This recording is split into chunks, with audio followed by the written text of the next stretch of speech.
Hi, friends. Thanks for joining me for this week's scripture and prayer. Today we are in Psalm 41. Hi, friends. I'm Miss Nancy Ruth. And I'm Mr. Roger. We want to be kids living for Jesus. So, before we get started, we have a couple of quick announcements. Whoops, I flipped too far. Let's go back. There we go. The first one is I want to make sure you're aware of our supplemental Bible drill materials. These include study guide and image packs to go along with our memory verse videos and key passage videos, kind of like Genesis 1:1 and the 10 Commandments. We also have a kids Bible book memory plan, so you can go check that out on our website. Second, our freebie of the month is how to study the Bible for kids. So again, check out our website for that, and the links will be down below. All right, let's get started with our scripture and prayer. We are in Psalm 41. For the director of music, a psalm of David. Blessed are those who have regard for the weak. The Lord delivers them in times of trouble. The Lord protects and preserves them. They are counted among the blessed in the land. He does not give them over to the desire of their foes. The Lord sustains them on their sickbed and restores them from their bed of illness. Lord, sustain, protect, and preserve and provide for us, Father, as you have promised.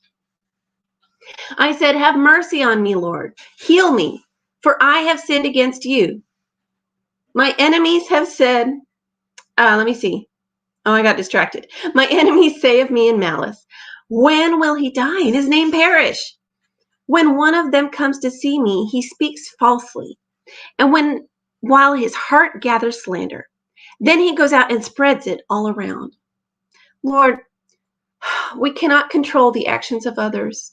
Whether they hurt us, they build us up, or they tear us down. Help us to put our trust in you. Protect us, Father. All my enemies whisper together against me. They imagine the worst for me, saying, a vile disease has afflicted him. He will never get up from the place where he lies.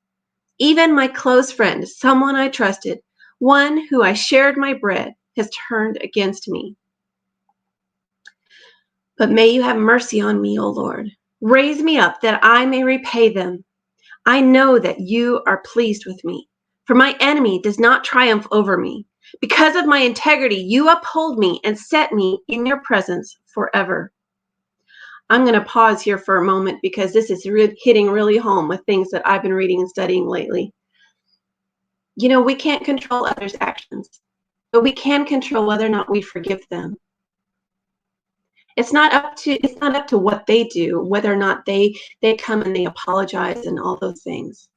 We need to forgive them because of the blood of Jesus and what he's done for us. And it's a choice. It's not a feeling. It's a choice.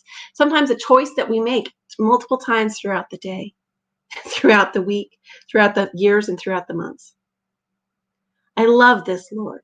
Asking the Lord to restore us and to heal us, to not let us listen to the lies around us, but to focus on God, his word, and his promises. This is so powerful. Let's see.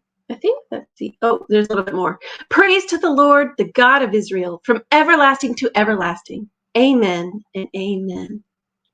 Thank you so much for joining me today, friends. If this touched your heart, would you please put a comment down below or give us a heart emoji? And if you prayed with us, would you give us a thumbs up? I'll see you next time, friends. Bye.